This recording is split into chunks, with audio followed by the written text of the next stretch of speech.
Welcome to the new podcast episode of the Skillionaires podcast here, where stories stick and strategies that scale. And today I have somebody with me that is really an icon in the spa and wellness industry. And I'm so happy to have Christian Kiefer here today because he drives from spa revenue into a really revenue machine, from well-being to a revenue machine. And very welcome, Christian, and I'm so happy to have you Thanks here. for having me. Yeah, I have one question right away. Just tell me, how did you enter the wellness industry? Because I know that's been a little bit of a sidetrack that you have came to it. Well, how many minutes we have? 45 minutes? It's actually a very long story, but I try to nutshell it for you. Well, when I was in Germany, I was an industrial sales manager. A normal, 9-to-5 job, and I was DJing professionally back in the days, and I felt I was only working for the weekend. I didn't feel that purpose in life. And then, sometimes for relaxation, we drove to the east of Germany, spent some time in the wellness hotels, and I felt great, but that was like 20 years ago. Yes. And I thought to myself, why not making that my profession? I really feel amazing whenever I leave from here. And I did my wellness practitioner in Hamburg, went to evening school, drove to Hamburg every evening for 1 hour on top of my regular job, office job. And then I had my degree. I, left the company. I handed in my resignation and I moved to cruise ships as a massage therapist / assistant manager for my first contract with Steiner Leisure back in the days. I was with them for 3.5 years. I did my spa management degree in Miami in Florida, and then I came to Dubai.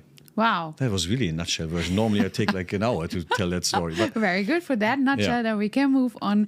Fasting forward a little bit, you had then entered the wellness industry. But there was a situation where you came to want to have your own business. Now, you first was in the cruising environment. Yeah. What then had brought you into the situation of doing your own thing? Yeah, I actually love this question because I think it's very good for any entrepreneur to hear that answer. Yeah. Because it's a little bit of a leap of faith, bravery, insanity in one cases as well.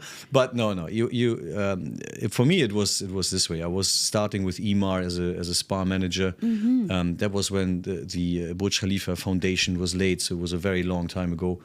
And I was with Emaar for quite some time. I think it was 3 years, 4 years. And then I moved to Abu Dhabi back in the days with Oliver Key, who was the opening general manager for the Armani Hotel.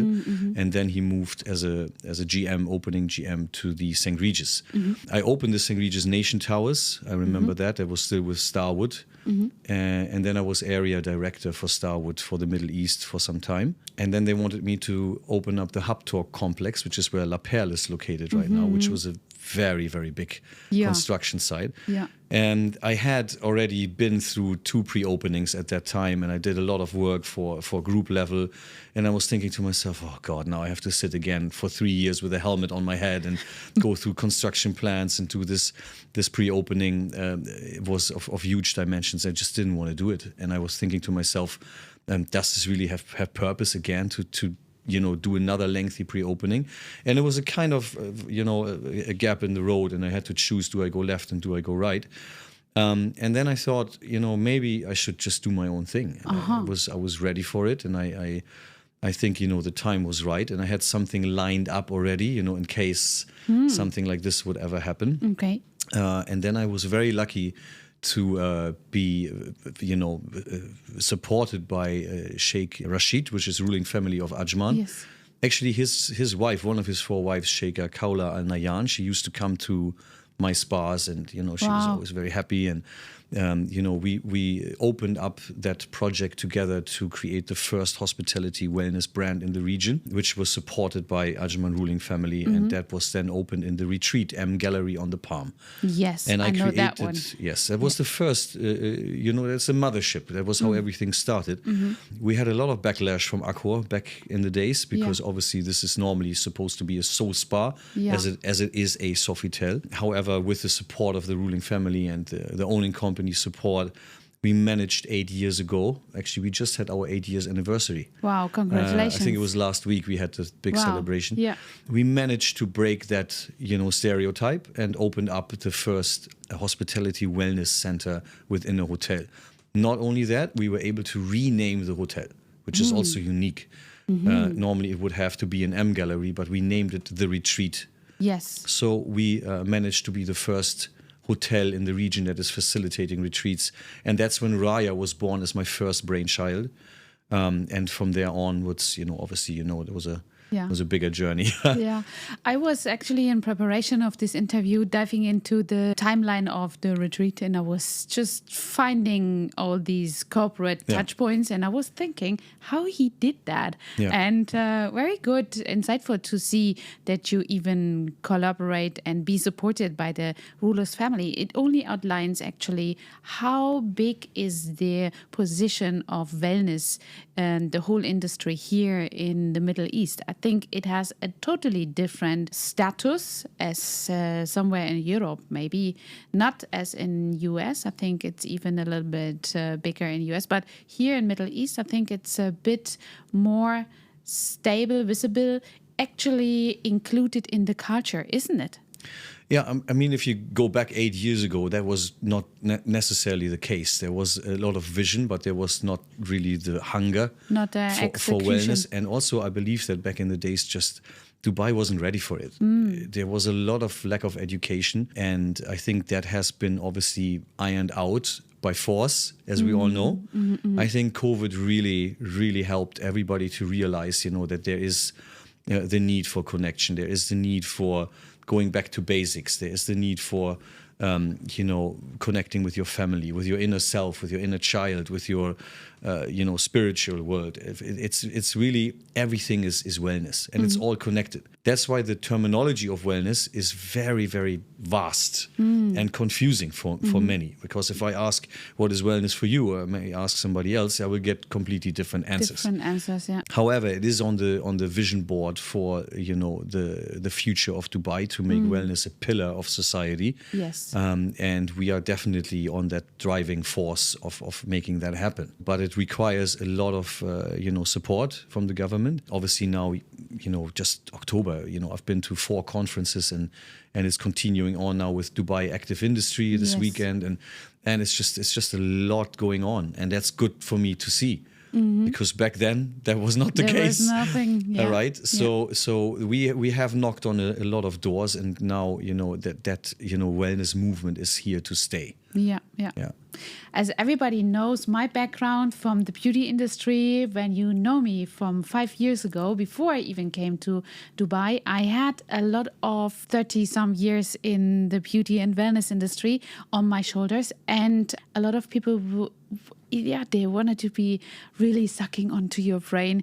I bet they are very happy that I have such a good podcast interview guest. And that's why I wanted to go a little bit back to that place where you said, okay, I'm going to do my own thing from that corporate world and into your own stuff, managing even to operate with this corporate connections that you formed years ago. Yeah. Christian, tell our community, where did you feel really that is a scaling moment? Now I have to scale, or now I want to scale, or that's a tangible moment which I wanted to actually not only do one, but enlarge all and leverage all of my activities. Where was this point? I mean, I wanted to touch bases as well for your questions previously, because I think for us in hospitality as wellness and spa professionals, there is a roof of growth. Unfortunately, we cannot be part of the ExCom. We can't grow into GM roles, we can have a VP role or an area role as a director, but then that's it. There's no further growth in hospitality beyond that. That was one of the main drivers for me. But to get to your question now, when you're looking at that scalability, it was actually not me. It was a lot of people in my network, asset managers, owners reps, friends in that segment, C-level, that have pointed out, why on earth do you only have one location? You know what you're doing, and there is a need for alignment of certain brands to have a fantastic spa, because at the end of the day, we don't have to hide behind the fact that the focus lies on rooms and F&B in the property, and the spa should be predominantly not a revenue driver. It should be a quality driver, and this enhancement for sense of well-being fosters guest engagement, and guest engagement fosters revenue on all levels, right? And that is something that is proven by Gallup, by JD Powers, by many of the big companies out there. It's a measurable KPI, and that's why we always tell the hotels, look at who's operating your spa. You know, it is having an intangible impact on your revenues that you cannot imagine. You know, people are coming back when the sense of well-being is high. One of the 5 key drivers of guest engagement, actually. So it's very important. So for me, that moment when I thought, okay, you know what, let's give this a try, let's scale. It was first within the group of our holdings. Obviously, you know, it was an easy, you know, entry for me to do that. So we opened up another 2 hotels with our holdings, which is that company which is owned by Sheikh Rashid. And from there, we just grew. Okay. And we had the foot on the gas, you know, and one day I woke up and I was like, oh, what happened? You know, now we're already on outlet number 6. And then, you know, it was pretty fast. And then after COVID, it was not us anymore who had to look for new locations. It was really just people calling us and asking us, can you help? Can you help us, you know, increasing the sense of well-being throughout the property? So it was moving from that brand, Raya Wellness, towards a consultancy approach as well. So we're looking at, you know, helping the hotels to get it right. Yes. You know, I've stayed in wellness hotels where I woke up and I look at the ceiling, everything's blinking, you know? Yeah. And the AC flow is completely off, and, you know, the firefighting system is blinking brighter than my phone screen. Yeah. You know, it has got nothing to do with wellness. It doesn't. But still, it is a wellness hotel that I'm staying in. Yes. So there was a lot of, you know, red flags for me, and a lot of need to tighten the screws.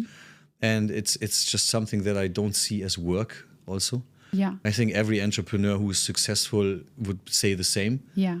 And every business that I've seen successful is where I see an owner being involved, you know. I never went into a restaurant where it's, you know, done by an entrepreneur, and I see people just doing whatever he's telling them. He needs to be present. Present, yes. This is the ethos, this is the passion, this is the ambition. And wherever this is happening, it's a success formula. So that was a bonus for me to have that as a wind in the sail. Yeah, that's a very good thing, Christian, because also I sense so much hunger in what you're telling. And I mean, you was talking now, I know you wanted to keep it sometimes under, you know, the roof and not talking so much about. It was already hard to get you here, so thank you for being open. But you said now you had 6, you know, and you woke up and you had 6 outlets, and you was like, what happened? But lately we met on a conference, and I had this big misconception that you had 27 employees, but you have 27 outlets meanwhile. Yes, tell us a little bit more what happened between 6 outlets, and you just mentioned, and then 27. Yeah, we're going 27. We have 2 more in the pre-opening now. Okay. However, it is very important to mention what you said, that there's not only one brand. Yes. So Raya Wellness was the first brand that I created, and during the lockdown, I got a little nervous. Nervous? Because obviously, bored. I told by then we had I think 5-6 locations. Yes. And I told my my employees, your job is safe. Nothing's gonna happen. When this whole thing started with COVID, right? Yeah.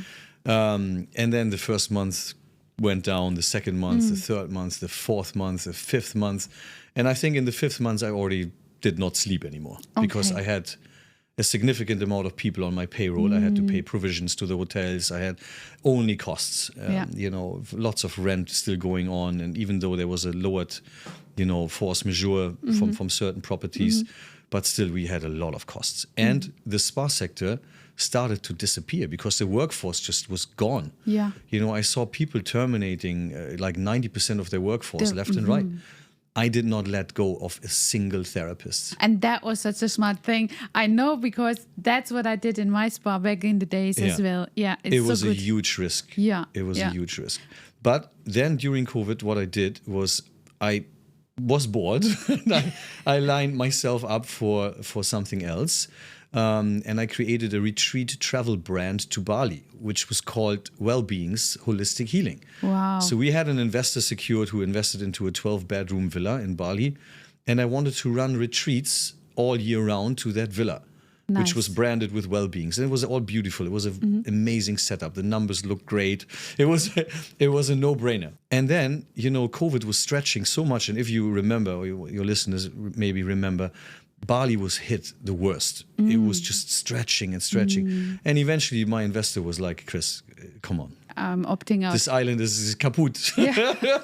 we're gonna pull out. And I was sitting there with this brand deck for Wellbeings and all that vision. So I was like, what am I going to do with this now? It looks great and I want to do something with it. So I was thinking, why am I not doing that Costa Starbucks approach and opening up another brand alongside Raya, but making it a Raya on steroids? Okay. Making it a grand, entry for the 5-star uber luxury properties. And that's what I did. So we had our own, had our first signing with Fairmont Sheikh Zayed Road. Then we moved to Fairmont Ajman, Fairmont Fujairah. And from there onwards, we were focusing with Wellbeings on the 5-star and with Raya on the 4-star boutique. So this was these are still the brand differentiators. With Wellbeings now I have 15 locations, I believe. And with Raya, it's 12. So it's 27 in total. Outstanding performance, outstanding really results. And it's a lot of work. Yeah, I know. But the beautiful thing is actually that you are in Dubai. You do not have to apologize for working or like to do what you're doing. Yeah, back in the German environment, in the European environment, I always was feeling shady because I loved what I did. And people was asking me, you're not getting burned out and you're not working too much. You need to have a vacation. I was like, no, I actually getting more stressed out by having a vacation because then I have to detach of everything and I rather stay in the flow, If you actually be out of the industry, you also know how to nurture your body back while you go in also very stressful situations. Don't you have this? No, I mean, look, I always tell myself I need to do more for myself. Yeah. I mean, as much as I love what I do, I know I lose myself in the workload, and I just work too much, and I'm admitting it. But I have a goal, right? Everybody should set themselves small goals or big goals, because that's what drives me. I'm having these small, milestones that I work towards to, and then I sometimes I lose myself, and I want to get there. What the problem is in my job is that I am very reliant on hotels and on their project timelines and promises, which are hardly ever kept. Yes. Why? Because of the construction and because of the fact that everything is not going according to plan. When is anything ever going according to plan here in Dubai? Right? I'm saying if you want to make God love loud out, then you must try to plan a day in Dubai. Exactly. And this is why then I'm like, okay, let's get that opening out of the way. Let's do this. Let's tick this off. Let's, and then sometimes I cancel vacations. I move things backwards and then I realize, it's been 6 months already, and I need to, slowly plan to do something. But to go back to what you said, as long as you love what you do, it doesn't really feel like you're burning yourself out, right? Yeah. And that can also be dangerous because sometimes we don't realize it ourselves because we're so in it, and we're just so in that hamster wheel of we're liking it, we're loving it, we love the thrill, but it's not good to do too much, right? Let's face it. I think it is important for a business owner like you to have actually that detachment moment where you not necessarily stop working, but get yourself out of the operation moment and let 100%. People do the work, and you work on the vision while following your dreams and goals and the milestones that you set yourself. Well, I need to touch base on 2 points here.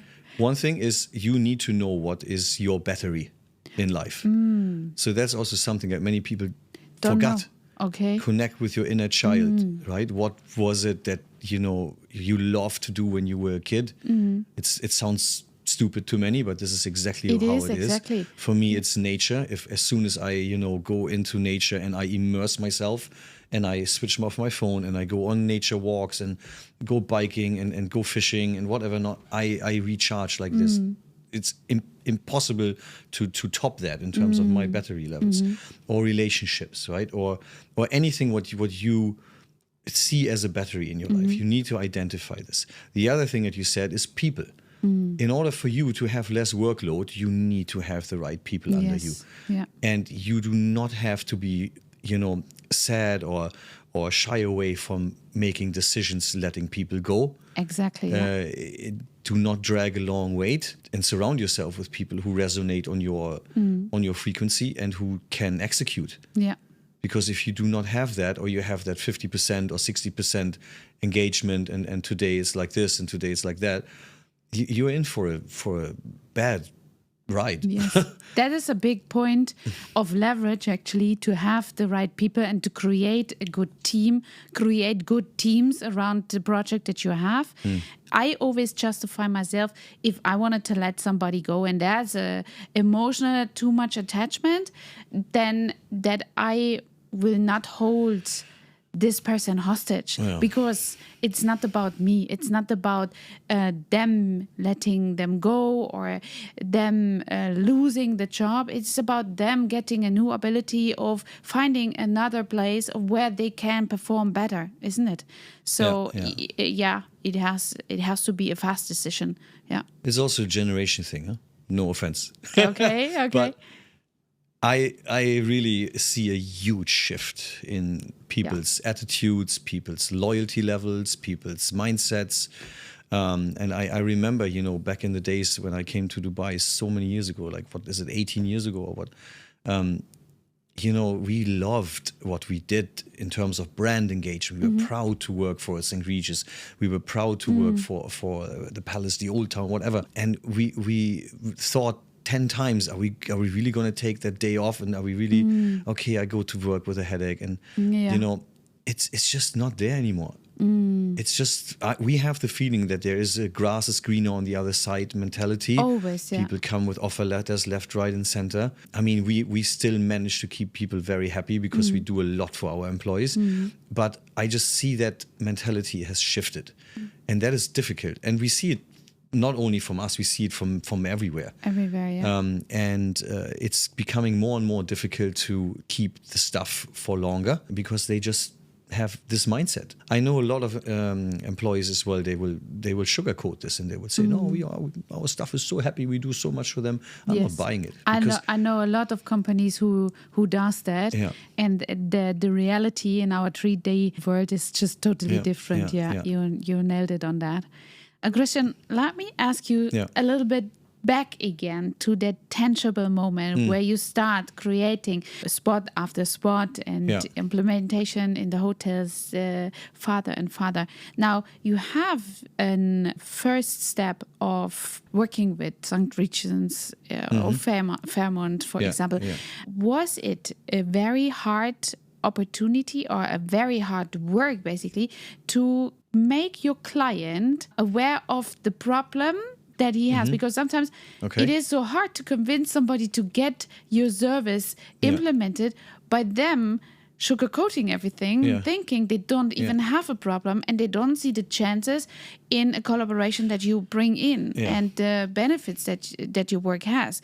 Explain me a little bit more about how did you do to convince the people that it was just a self-running system, that they already know, this is actually the benefit we get with him. We have a problem, we commit the problem or a challenge, let's say, and that's why Christian is our solution. You're talking about the hotels and owners, right? Not about the clients, because that is equally applicable to our clients. Yes, by the way. I know. So I think we have brand differentiators which other, wellness and spa operators do not have, and we have pioneered those, and we are the benchmark in the region for those parameters. We have started to work with healers. We have started to run retreats. We were the first ones in the region who were running retreats. Now everybody's running retreats, and I'm getting beaten down on why my numbers are not good anymore. But anyways, so we have looked at what differentiates a normal spa operator from us. So we have enhanced retail boutiques where we really have home care solutions, wellness solutions to follow up with your treatment that you have received at home. And we do not see the guest as a big dollar sign that is lying on the bed, because our ethos and our brand stands for genuine care. And that is why the selection of therapists is also very, very thorough for us, because we just don't need just regular therapists. We need somebody who really genuinely cares, and that is in the ethos, in the brand values. It's anchored in that. And it goes from the consultation over the follow-up. If you come to us for first time, the next day the reception will call you and will ask, how was your treatment yesterday? Did you do the follow-up? Did you drink enough water? How do you feel today? And they're like, oh, I didn't expect that. That makes such a big difference. And it's small things like that really make the big difference. We have obviously implemented sound healing in all our treatments. We have cryotherapy. We were the first ones who did IV all across our branches. So the IV therapy. We have places where we do Rife technology, which many of your viewers will not know about, but that's like really in-depth frequency healing. Where the signal of 528 hertz or any other frequency is amplified by 100 times fold, you can say. And we can really, really heal a lot of modalities with that. A lot of real estates are also actually implementing this. I know there's one big wellness project in Dubai where they even put frequency on the water pipe for the water to have better quality. It's such a good thing. Look, at the end of the day, all of these ancient, healing modalities were made to be forgotten. And there's a reason for it. I mean, I cannot talk too much about it. Made to be forgotten. I mean, we're talking about big pharma and the whole commercial drive behind it. So they don't want us to do it, right? It's pretty evident that longevity and biohacking. You are right in my podcast to talk about that. I'm sorry to say. Because I have the same handwriting for me, it's crystal clear, and it's evident to anyone who digs a little bit further into the topic that this is exactly how it is. It's the biggest threat to big pharma because it's so powerful. It's so powerful. I mean, we can shatter cancer cells with 1,111 hertz, clinically proven to do it. There's a lot of amazing things that you can do with sound healing, and the solfeggio frequency scale is so powerful. When you're looking at anything, it's all frequency and vibration. It is. I mean, Tesla said it. So it must be right, but it is. I mean, if you're looking at old church windows, you look at the patterns, you look at old mantras and paintings in Tibet. Everything is sound. Yes, we are frequency beings, and if you tap into the right frequency, you can heal a lot. That's my saying. That's why it's becoming so powerful. I'm so happy you bring this up, really. And we obviously enhance this with crystals and with different modalities. But I mean, this is just one element that we're touching here. There's so much more which can be done with ancient healing modalities combined with modern technologies, because we can just make it more powerful than what it already was. Because a singing bowl certainly is not as powerful as a Rife machine.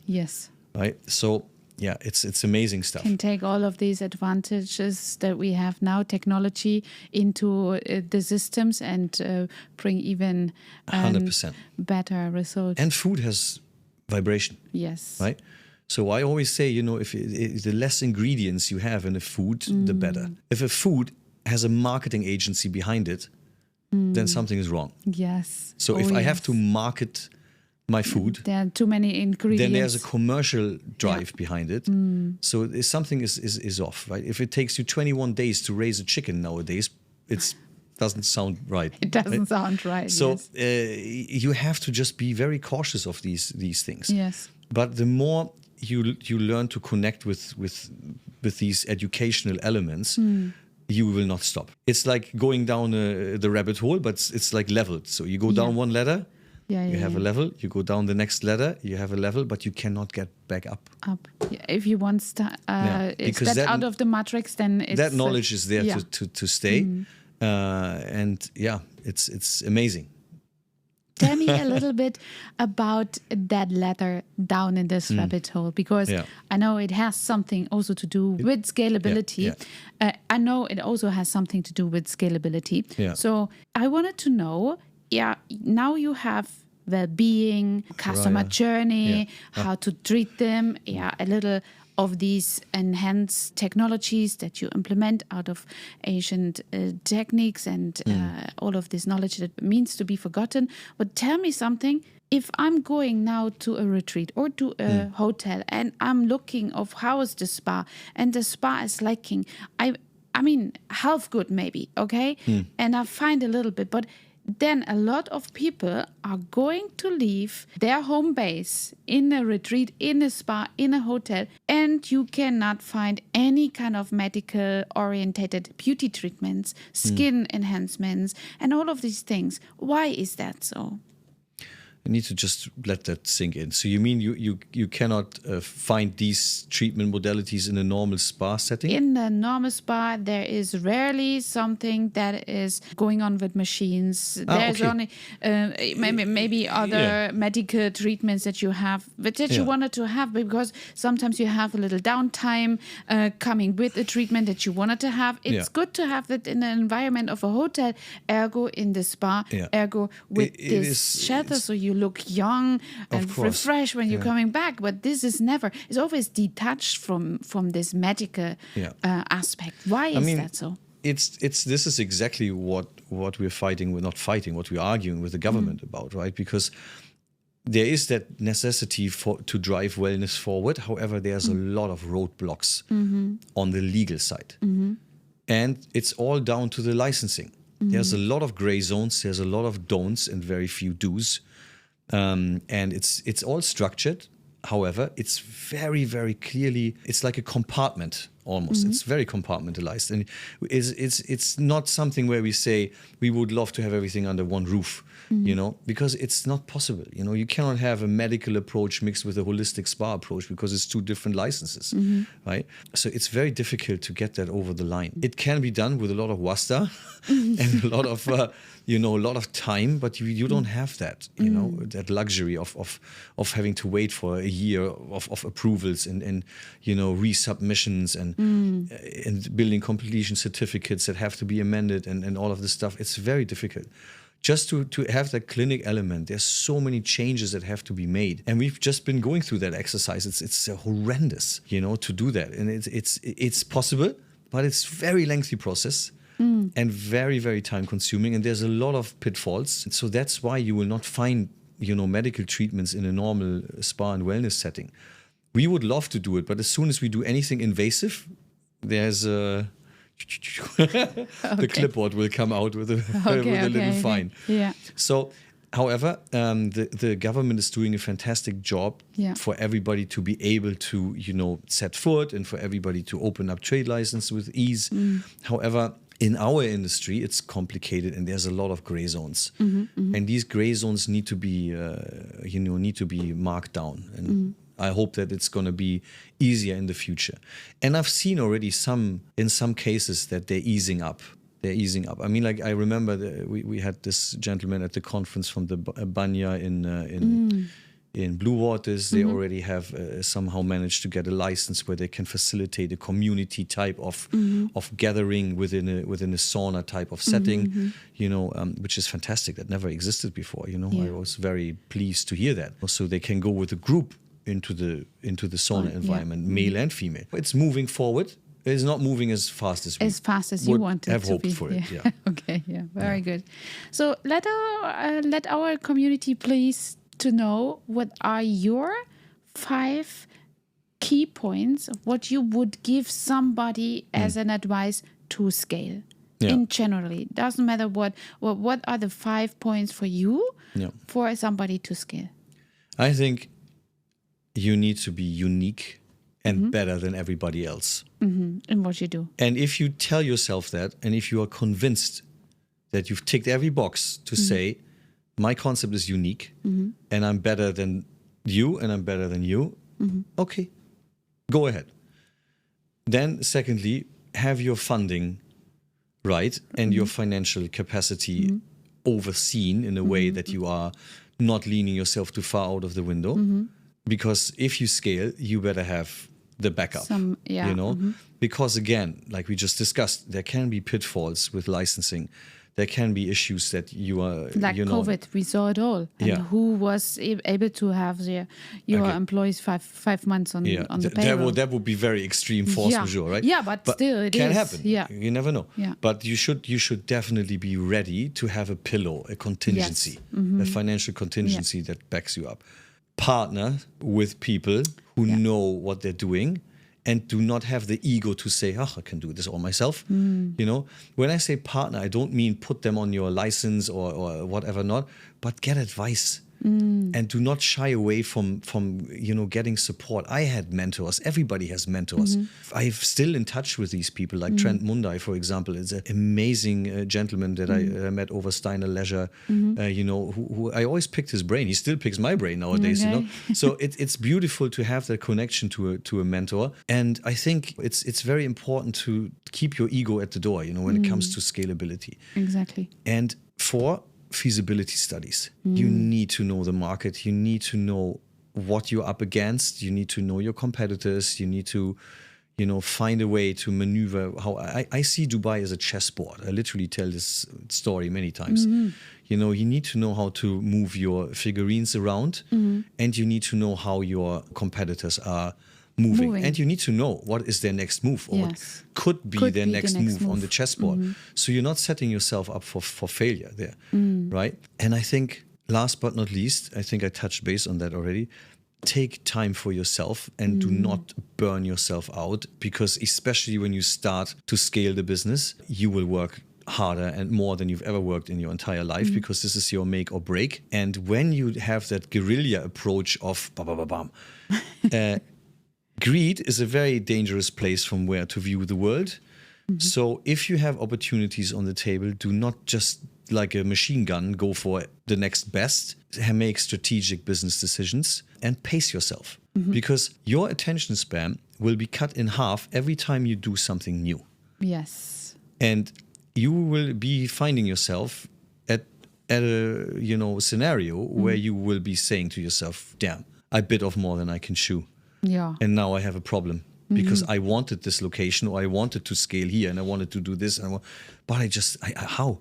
I don't have the resources. Now I need to do this. Now I need to do that. And I signed already, and I knew then you somehow start I can pull it becoming off. reactive. Yes, and you're not. You will do it. You will get it done. Yeah, but you will not do it 100%. And then your reputation is on the line. Yes, you will maybe even club some losses. So yeah, pace yourself, make the right business decisions, and scale with a good eye for what you're doing. Very good. Yeah. Christian, you talked about mentors, and you have one. You said you were still in contact. I have a few, but very beautiful. It's so important, because a lot of people, they think I can do it by myself.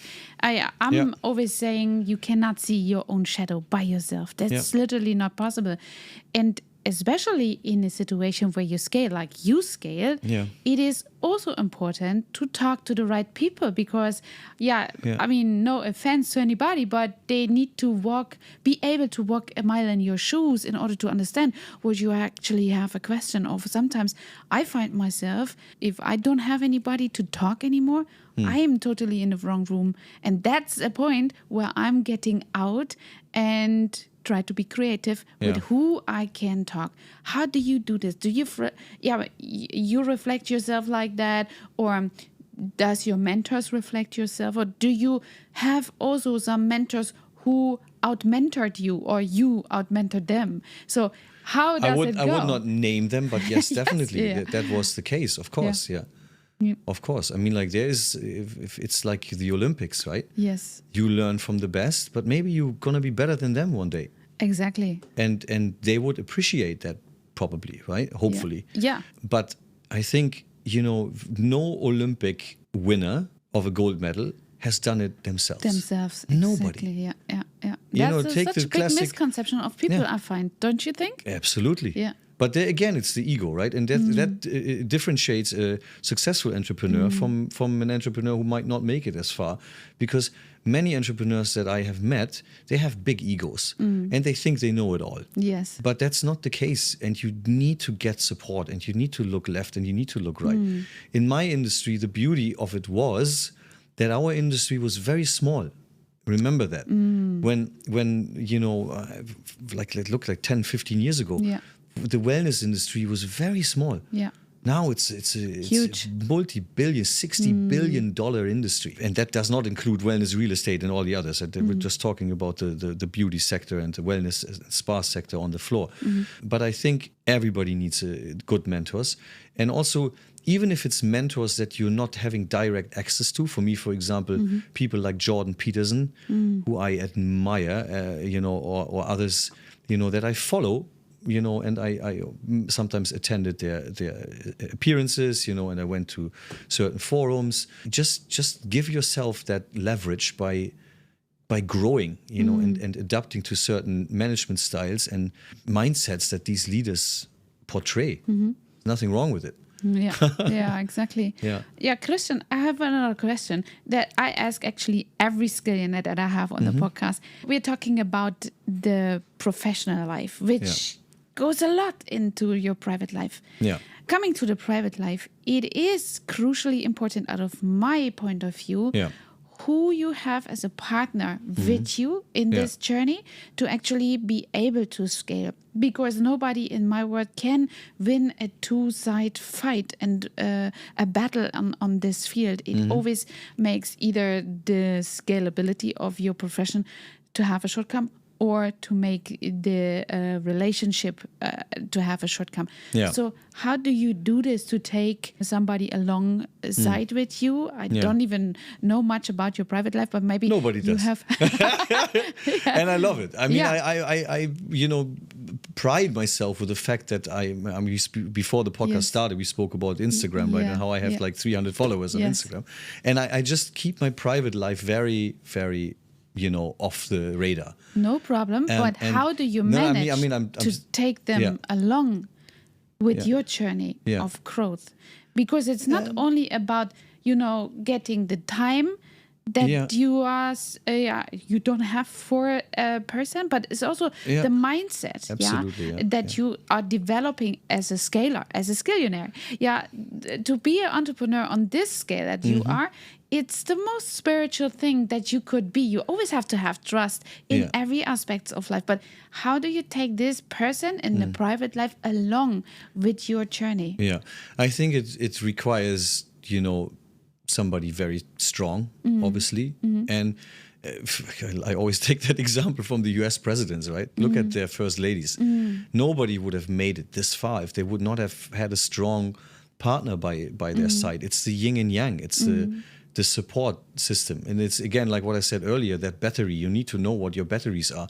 If your relationship is not a battery and is draining you, then you better get out of it, right? So exactly.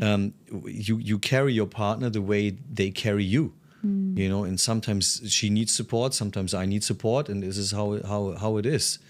And in this case, it's both very high corporate roles that we're holding.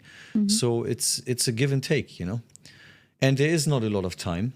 However, that time you may have to make it quality, and you have to just make time for yourselves, right? And the aspect of learning, you learn a lot in your professional life, and this partner that you have on every skillionaire has on the side, they have to do the same journey of learning. How do you manage to actually share your learnings with this person?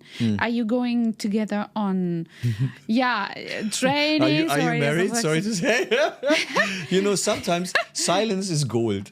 You also know that sometimes you are exhausted. You are burnt. Sometimes you just you just switch on the TV or you just make a nice meal and then, you get on the couch and you just zip it because maybe you just talk the whole day and talking the whole day is half of the happy marriage, isn't it? your missus might have been in the boardroom for God knows how long in the day. And you just know that is your downtime. And then I think the talk about work is very limited. Is it? And I think that's good. Okay. And I think also there is a lot of shared successes. And you just know when it's a shy day. You know it's a shy day. You can tell it by your demeanor, and you just say like how is it? How was your day? And why are you in that hole? And then you might hear a story. But then that story might also be like, and you already, you know. So it's again, you just know your partner. You just know when to talk about certain things and when not. Okay. I think that would be the right answer. And I'm sure everybody out there would resonate with that. Yes. Thank you for having this insight. Yeah. And let me know, what book did you read the last time? I often go when I'm in a new country in libraries to see what is in the brain of the people in this country, just to get a kind of an overview. And that's why I'm asking, are you reading books or having maybe audiobooks? Do you have time for this? And if so, what is the last book that you have read? The problem is I love to read in the evening. Yeah. But then do you fall asleep? So I have this philosophy that I don't look at my phone the last like 3 hours of the day. Yes. Which people hate about me because that's when people get off from work many times and then they're like, why are you not replying? But most of my friends obviously they know this pattern. It's just I just vanish and then I just have this digital detox and obviously I read my books, but then I tend to fall asleep a lot. No, I love to read self growth books. It's, obviously Stephen R. Covey is one of my favorite ones. Yeah. And I think the last one that I read, what was that? I think it was. It was the second part from the monk who sold his Ferrari. Oh, yes. There's 2 books, actually. Yeah, I have not read the second one, but it's a good advice. And there's also, before that, there was one, it's called The New Earth from Eckhart Tolle. That's also very good. That is it's basically the second part of The Power of Now. And the power, and we're talking about literature, The Power of Now was a book that I've given as gifts, I think like 100 times. Okay. So I think that book, for me, has literally changed my life. I'm not joking. So I remember I read it the first time like some 20 years ago when I was still on cruise ships. Yes. But it is something that is just, you find the same principle everywhere. It's the same principle of many books or many religions even. But that being in the now, being present is just so important. It is. And literally, I learned this here in Dubai, to be in the now, because you are spoiling the moment. Yeah, it's so difficult here to be in the now. Yeah, because it is so difficult. Left, right, too many impressions. Yes, and then I can center myself and say, I'm in the now. If I'm not in the now, I'm going to spoil the moment after and the present moment. And then, especially when it comes to meetings, you're running a little late and then you wanted to think 3 steps ahead to make everybody being aligned. But then I just center myself and say, I'm in the now. Yeah. But that's what you asked me earlier, right? Before we did the podcast about the distractions and all of this. So this is another thing, right? I eliminate decisions from my life. I try to keep it very, very free of anything that doesn't need to be there. That's why I'm not good friends with my phone, for example. Because my phone is there for efficiency. That's all. I don't have any apps on my phone that shouldn't be there. Yeah. I'm not a social media person at all. Like you just gave me the elbow why my LinkedIn account looks so terrible. And I agree with it. And I know I'm terrible with it. But I just try to live a life that is really free of distractions because I know it doesn't make me happy. And it removes me from being present. I rather just sit in my apartment on the Palm and look out of the window and look at the water or look at the Dubai Eye and I'm going down in the park every morning to go for a walk very early when it's not busy And beautiful sunrises as you have there, yeah. Yeah, it's just I could never live in the city, no offense, like closer to Business Bay, downtown. I need to have the water Bit of bodies nature, around me yeah. because I just need it for the grounding, right? But if I can give one advice to everyone, is just try to limit the screen time. And if you have kids, my God, even more so. Yes, and try to even get them away from a cell phone itself. As much as you can. Yeah. Because obviously they don't want to be the oddball out in school when they can't talk about certain topics, right? And you're the bad parent. But they will forget. You put the tablet away. After 10 minutes, they will not think about it anymore. Yeah, exactly. But if they're already in that mindset of it is the gratification and the, give the tablet or give the phone. I find sometimes in breakfast rooms, in hotels, they don't talk to each other anymore. Yeah, I'm just surprised. Like they're being parked in front of this electrical station. And it's sometimes the whole family. The other day I was in a hotel for lunch, and I made a joke to my operations director, and I said, "Look at this table. It's like 2 kids and a grandmother and one and everybody, all including the them. granny.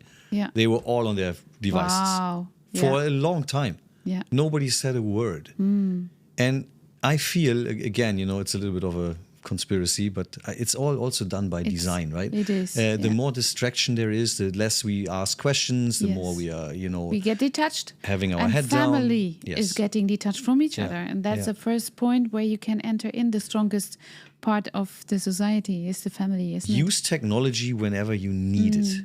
Yeah. Right? If you do not need it, do not pick up your phone and and try to get entertained. Yeah. Thank you, Christian, for your good moments here and for your sharings. Tell me where you want the audience to look first if they would like to get in contact with you or visit one of the wonderful spas that you set up here. So what is your recommendation? Maybe they can follow me on my non-existent Instagram account. Okay, we're gonna put this in the show notes. No problem. Yeah. So that is one way, and obviously we have our socials for the businesses as well, right? Yes. And then I think you can just share this as well with your listeners. That is always the easiest way to get in touch with us. Okay, right? Good. And what spa would you recommend for them to visit? I cannot give you an answer to can't? that because I tried so hard. Because I'm getting asked the same question every time. Is it? And it's like literally, it feels to me like you're asking me about if I would have several children. I only have one beautiful daughter. But if I would have, who would I love more? It's the same thing. Who would you want to put in the spotlight? I think our branches all have individual characteristics and they're all beautiful. I think it's just depends on, and that's the amazing thing about the network of branches, because Dubai, let's face it, it's quite a not lazy environment, but people love to, not having to drive a lot and, parking their car close to wherever they go. So that's why we have one location in every neighborhood. And also we are very affordable. People always think that, oh my God, it's so expensive. I'm going to go with my Just Life massage for my 200 dirhams. But it's not like that. There's something in the branch for everyone, for every, income stream. And it's almost like a flexible pricing, like a dynamic pricing that we have. So it's a lot of branches to choose from. And we're just right next door, so try it. Beautiful. We're going to put it in the show notes. And thank you, Christian, for that stories, that stick, and the strategies that scale. And we connect our community with yours, so your Instagram is not anymore on the floor. Yes, finally. Okay. If you like this podcast episode, you just give us a referral, share with your friends, a review. We would love to. So this podcast reach out to more skillionaires, to more people who would like to scale, because we have here owners and skillionaires that already went the way, know the way, and show the way.